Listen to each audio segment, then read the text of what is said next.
So if you've got, for example, let's just say you've got x plus 2 or plus 3, and you're multiplying that, right? You're going to multiply this by, let's go with x. Let's go with 2x plus 4. Now, you can show this as an array method, don't forget. So when you're doing this as an array method, you can have x plus 3, and then you're going to multiply that by 2x plus 4, right? So 2x times x, you're going to get 2x squares. And they should be squares. I know they're rectangles, so you're going to get 2x squares in here. So you could just say 2x squared, which is fine. 2x times 3 would give you 6x.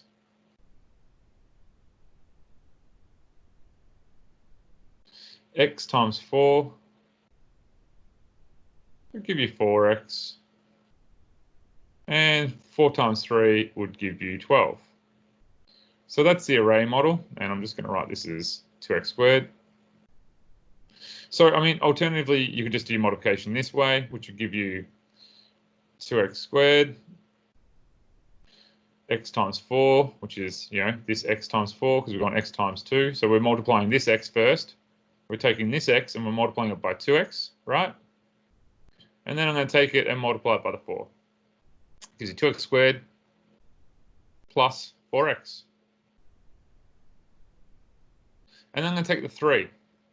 3 times 2x is 6x. So that's here, 3 times 2x, and I'm going to go 3 times 4, gives you 12. Now, then you can collect like terms. It's going to be 2x squared plus 10x plus 12. One thing to note, right, is I could rewrite this equation slightly different. I could rewrite this slightly different. I mean, if you think about what did we do with this x? Well, didn't we just really take this x and multiply it by 2x plus 4? And then we took the 3, right, when we did expansion, and just multiplied that by 2x plus 4. So really I could say, well, it's x multiplied by 2x plus 4. That was the first thing we did, right? Like that's the first kind of step in multiplication we did.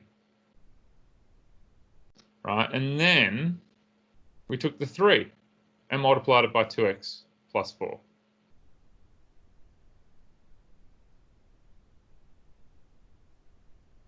I mean, that's what we did.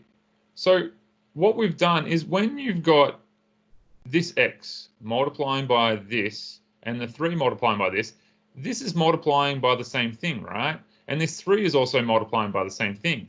So if this x or whatever is out the front is multiplying by that, and this is multiplying by that, well, really what you're doing is you've gone, well, you've taken, your x and you've multiplied by this, and then you take your 3 and you multiply by this.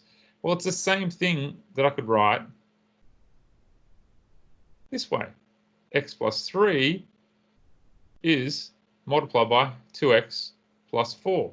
Because this would give you the same thing. Because this x is multiplied by that and this 3 is multiplied by exactly the same expression here and there, I shouldn't say expression, I can then go, well, that's going to be x times this, x times that, and 3 is times by that. So if you're given an equation, for example, that might be written as, say it's x, and you've got whatever this here, let's go with 3x minus 2, and then we've got plus, let's go with 3, and as long as this is exactly the same, now if it's not the same, you can't do it, minus 2, aren't you really, like, similar to this scenario, this would be like 3x minus 2, right?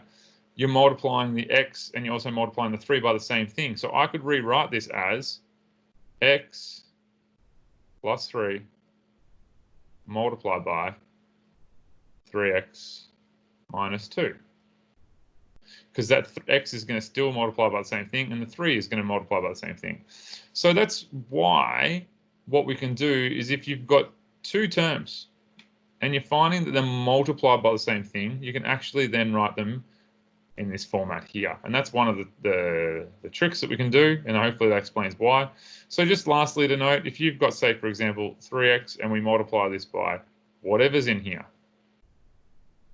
plus 4, and this is exactly the same thing that's in there. This is going to be 3x plus 4. Now, these need to be equal. Whatever's in here needs to be equal. They both need to be the same thing. And then you can go, well, 3x plus 4, that's really multiplied because you're multiplying this by that, and you're multiplying this by that, and it's the same thing. So we can also multiply this by that. Now, one thing to watch out for, if it's an addition, it's going to be an addition here. If it's a negative,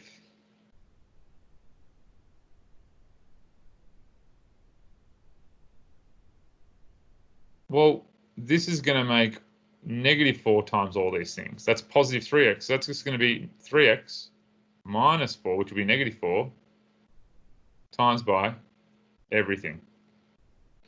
Sometimes you might get, like, if the negative's out the front, negative 3x, another scenario, and you've got the same term, plus here, whoops, yep, let's leave it like that. This one's a bit tricky. So what it really is it's negative 3x, and I've got plus 1 lot of these. So it's actually plus 1, whatever is in here. I would rewrite that always with a positive term. So I'll just write 1 minus 3x. If they're both negative, then you can leave with the x. And that's going to still give you the same thing. So note, if there's no number in front, but you're still multiplying it, or if it's just one term by itself, it's exactly the same as this, you can it's just one of those.